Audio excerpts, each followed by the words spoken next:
Hey guys, Wesley Cornwell here again, in-flight crew member and law student at JetBlue. This is video number 2 after the intro. And we're going to be talking about merger, purchase, or acquisition, either us merging, purchasing, or acquiring another company, or another company acquiring, purchasing us.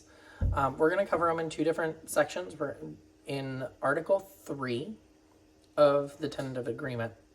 We're going to start at paragraph E and we're going to kind of work our way down in case you want to follow along with the TA. So what this is in the event of a merger, purchase, or acquisition of another company. So this is if JetBlue were to buy Virgin America, like most of us wanted in the past. And what it says is that in the event that we merge, purchase, or acquire another company, then the union and company will meet to discuss the impact of the merger, purchase, or acquisition.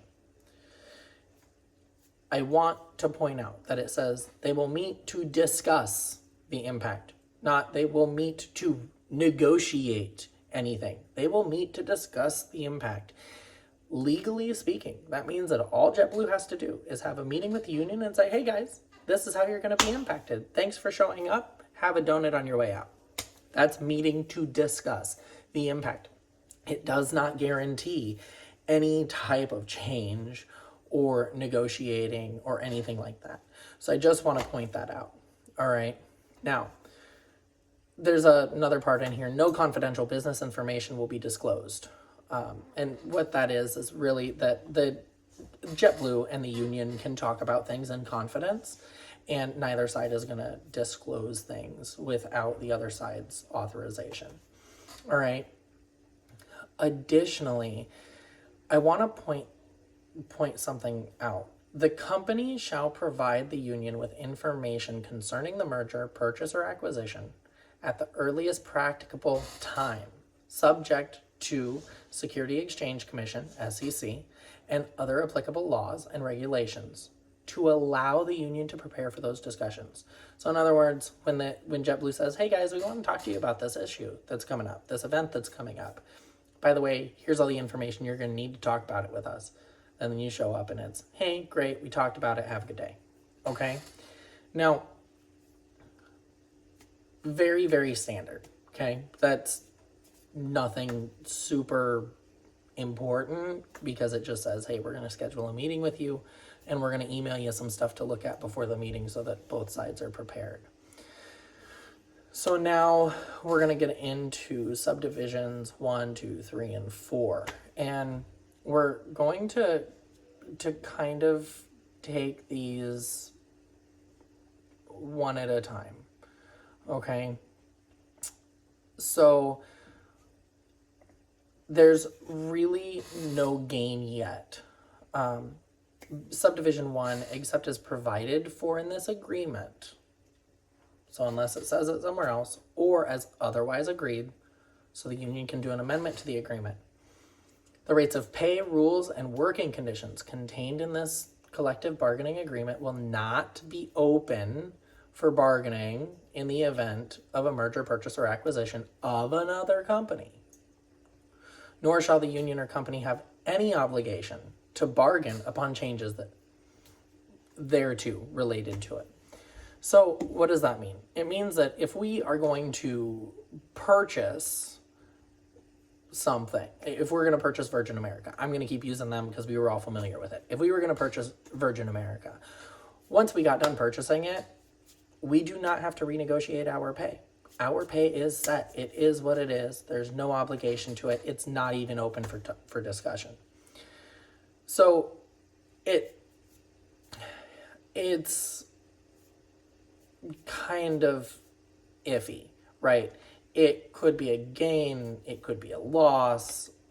It's kind of I've categorized it as like a gain-ish because it means that JetBlue cannot change our work rules just because they decided to go buy Virgin America. That's kind of nice, right? It's security. But I want to point this out. This section is already amended by a letter of agreement, and it's a letter of agreement number 1. And what it says is, if JetBlue merges, purchases, or acquires within 3 years from the date of signing this agreement, then everything is up for renegotiation. And so the little bit of protection that paragraph of, hey, these are the items we're not going to talk about, is kind of gone, right? So for the next 3 years, if we merge, purchase, or acquire, everything's up for renegotiation. And so that letter of agreement almost negates that paragraph, okay? Paragraph 2, in the event of merger, purchase, or acquisition of another company, then the collective bargaining agreements, if both companies have one, will be merged into one agreement as a result of negotiation. And so again, it kind of throws everything back up in the air if that other company is a union company, because they're represented. And so it's going to go back into negotiation, and both unions, us and Virgin America, would negotiate with the company to try to get one agreement that both sides agree on. All right. Now, I kind of categorize that as a neither or neutral. It does, somewhat negate paragraph 1 again, but it's really not that serious. It's kind of normal. And so if it was normal, I kind of just regarded it as neutral. And so, like I mentioned, all it means is if JetBlue buys or merges with another airline, then, and the other airline has a union, then their contract and our contract gets merged into one. And it essentially opens up everything to negotiation, okay? Paragraph 3 is more of a housekeeping, what we call a housekeeping provision. And it's something where there's really no impact to the work group. There's no impact to the parties per se.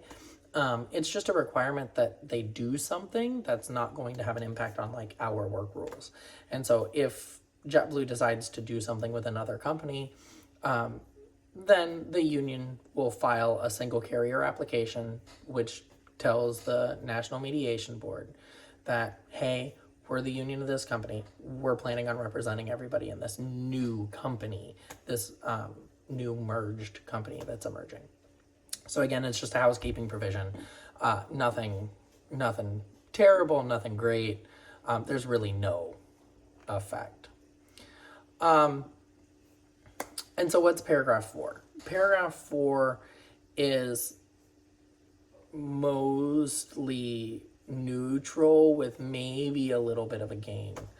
And what it says is that the seniority lists will be integrated in a manner which is fair and equitable. And I want to stress that is already protected by law. And the contract even says that. And so if you look at paragraph 4, it says flight attendant groups will be governed by the McCaskill-Bond Amendment to the Consolidated Appropriations Act of 2008 and the principles of Section 3 and 13 of the Allegheny Mohawk 59 CAB 22, 1972. Such integration will occur in a fair and equitable manner in accordance with the law. Okay, that's all it says. It says that seniority will be integrated in a fair and equitable manner. What does that mean? Your guess is as good as mine. And I want to point that out because to me, that's not necessarily protection. I know a lot of people want protection in the event of a merger or acquisition, and I completely agree. To me, I don't think that this paragraph actually affords that. And if I'm looking at this as if you are my client, I would tell you to go get more protection. I would tell you to have the contract define what is fair and equitable. Because without that definition of fair and equitable, It's left up to the law. It's left up to case law. And that can go in 15 different directions. And so if all you're doing is writing a contract that says that you're going to follow the law, that's not additional protection than what you have without a contract. Because whether you have a contract or not, you have to follow the law, right? And so I really do want to point that out. Now, the part that is a bit of a gain in this same paragraph is that merging the lists cannot result in involuntary displacement. And so once we merge those seniority lists, a Virgin America flight attendant that is senior to you cannot come into your base and then bump you to another base. That can't happen. And so they started to kind of talk about what can't happen. I would just like to see more of it, because otherwise the only protection there is we're going to follow the law, and that's not protection. So just keep that in mind. It's a good start, but it needs more. It is under subdivision 5. It is understood that the provisions of Article 3, this paragraph, shall not apply to the company's purchase or acquisition of another airline that does not result in the integration of the airlines. Again, it does not apply if we buy another airline and we do not integrate. And what does that mean? What it means is if we were to turn around and buy Silver and operate it as Silver, then this provision would not apply. Okay, but it would have to stay operating as Silver. We couldn't buy Silver, put JetBlue all over the airplane, and operate it as JetBlue Airways, operated under the same brand. It would have to stay a separate entity in order for this to not apply. Paragraph 6 is a common clause that you're going to find in contracts, and it varies a little bit from contract to contract, but it's a jurisdictional provision, and what it says is all matters regarding the representation of in-flight crew members will be within the exclusive jurisdiction of the National Mediation Board. Great, that's the language. What does it mean? It just means that the National Mediation Board is in charge of this agreement. And so if there's going to be a dispute between JetBlue and the union, it's always, always, always, always going to be filed at the National Mediation Board first. From there, it can end up in court, or it can just stay there and be solved. But it will always go to the National Mediation Board first, not a formalized court. So that's if we buy another company. So now let's talk about if another company buys us. Okay, well, again, that first paragraph just kind of defines that. It's if another company is buying us, if another company is purchasing or acquiring us, okay? And it's substantially the same as the previous one. The union and JetBlue can talk to each other and keep that information confidential. The union does not have to and cannot share confidential information with union members. So the union may know that we're going to merge. The union may know that we're getting bought. The union may know that we're buying someone. They may know for a year before we know. That is okay. They cannot disclose that information to us, but they do have to have a right to know about it. And so let's look at subdivision 1, labor protection provisions. In the event of a merger, purchase, or acquisition of JetBlue by another company, in which operational integration of the in-flight crew members will occur, the integration of the respective in-flight crew member flight attendant groups shall be governed by the Allegheny Mohawk of 1972. Such integration shall occur in a fair and equitable manner. There's that phrase again, fair and equitable manner, within 3 years, 36 months, of the effective date of the transaction. The flight attendant groups shall remain separate until such time as the seniority lists are integrated in accordance with the paragraph. Remember United Continental? Remember how United flew United Metal, Continental flew United Metal, and they did that for years? Same thing. If Delta were to buy us, JetBlue in-flight crew members would fly on JetBlue metal. Delta flight attendants would fly on Delta metal for up to 3 years before everything was integrated. And then we were all flying the same metal. But I want to go back to pointing something out. The only protection provided here is that we're going to follow the law. Well, again, whether the contract is in place or not, you have to follow the law. You can't make a contract that says, you get to violate the law. That is an illegal contract.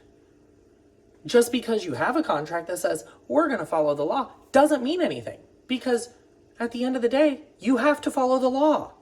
It's the law for a reason. And so there's no added protection here if we get bought. There's no discussion or talk in this contract about how we would integrate or what fair and equitable looks like in these situations. None whatsoever. I have a couple ideas. I'm not going to go over them now because I just want you focusing on the language and not my ideas on how to improve it. I will do another video that has my overall opinion and some things that I would like to see if this goes back to negotiation. But for now, just know that this merger and acquisition provision, whether we're buying another company or they're buying us, all it says is that the companies have to follow the law. And that's a given. Successorship. Subparagraph 2. Again, it's kind of a survivability clause. Very common, very standard. This one is a little different than the first one we talked about. And what it says is that the company can't do something shady to get around the union. So the company can't go start another company, sell all of its assets to that company, fire everybody from JetBlue, and then open under Jet Green. If they did that, the union would still be there. That's all it is. And so it says that whether it's a single or multi-step successorship transaction, so JetBlue is being dissolved for whatever reason in 1 step or 20 steps, that when the dust settles, whatever that company is that gets us, they have to recognize TWU as the union, and they have to recognize this agreement and follow it.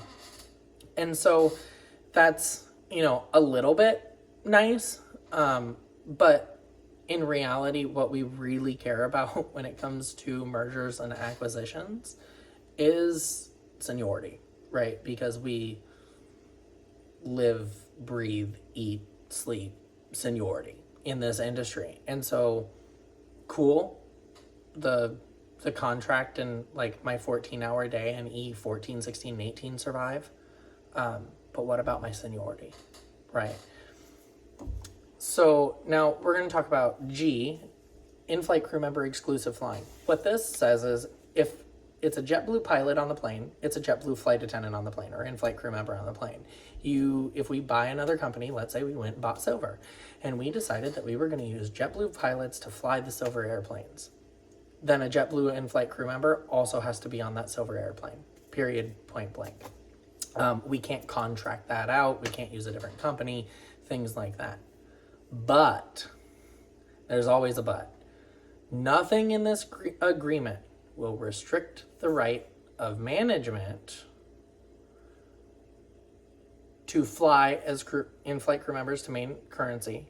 And if these are operated separately, if these companies are operated separately, so again, we buy Silver, but we keep them separate, we don't have to fly that. That's perfectly fine under this agreement because it's completely separate. Okay. And so management can still manage, management can still fly, but if the companies are kept separate after acquisition, then we do not have a right to fly that line. We're going to talk about other agreements. Okay. The company shall not be prohibited from entering into code share agreements, marketing agreements, interline agreements, prorate agreements, reprotect agreements, joint venture agreements, or block space agreements, provided such agreements do not violate the provisions of the contract.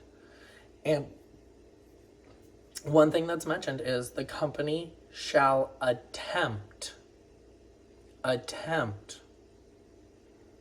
to obtain with all code share partners reciprocal cabin seat agreements for in-flight crew members on the seniority list.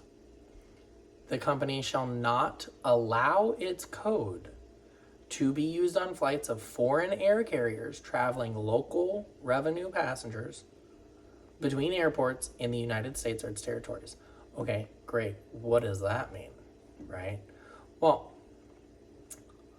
what that means is that we have a code share with Aer Lingus, right? Well, let's say Aer Lingus wanted to do a through flight from LAX to Boston to Dublin, okay? JetBlue can't go, oh, great, Aer Lingus is flying LAX to Boston. We no longer need to fly that, okay? We can just code share that leg with Aer Lingus. That can't happen because that would be carrying local revenue customers between airports within the United States. And so that cannot be a code share flight. But the Boston to Dublin can be a code share flight. And so it protects our flying a little bit. And so that's kind of a gain. The other thing that I want to point out is JetBlue shall attempt, that word attempt, to get a jump seat agreement for anyone that we're code sharing with. It is not a guarantee. It just means that they have to ask. Okay, that's it. There's another part in the contract where it says they need to make a good faith effort to attempt to obtain. Realistically speaking, it means they have to ask multiple times. But they don't have to give up anything in order to secure it. And so I just wanted to throw that out there because when I was teaching law to high schoolers, one thing that I kept hounding into them is words matter. And in this case, words matter. And the word attempt could pose a problem. All right. Onboard sales, this is kind of neutral. It just says that if JetBlue changes our service or by onboard, they have to tell the union before they implement the changes. Doesn't mean that the union has to sign off on it. Just means that JetBlue has to say, hey guys, heads up, we're going to be changing this. And because that's confidential business information, the union would not be allowed to share it until the company publishes it internally to employees. So just, it's neutral. It just means they have to give us a heads up. They can still change our service and Bob. Remedies. This is a gain. This is a straight out gain. It says that seniority related issues that arise under this article, okay, are going to be decided in accordance with Article 22. Well, what is Article 22?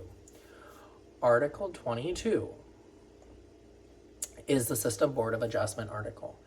And so it sets up a board of 3 members.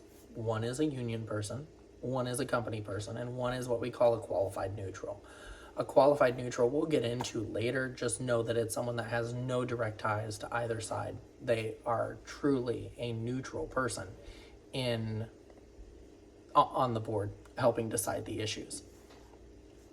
And so it also means that all of the rights that are afforded by law are still in effect for both JetBlue and the union. So that finishes off Article 3. The next video will be on Article 4, definitions. And as I'm going to be saying in all of my videos, check out our website, www.evaloncare.com, EVALONCARE.com. Check it out. Let me know what you think. I'm going to do a shameless marketing plug at the end of all of the videos because it's a new company and we need to see stuff happening. Let me know your thoughts, feedback, and like and subscribe so you get notifications for the videos. Thanks again for listening. See you in the next one.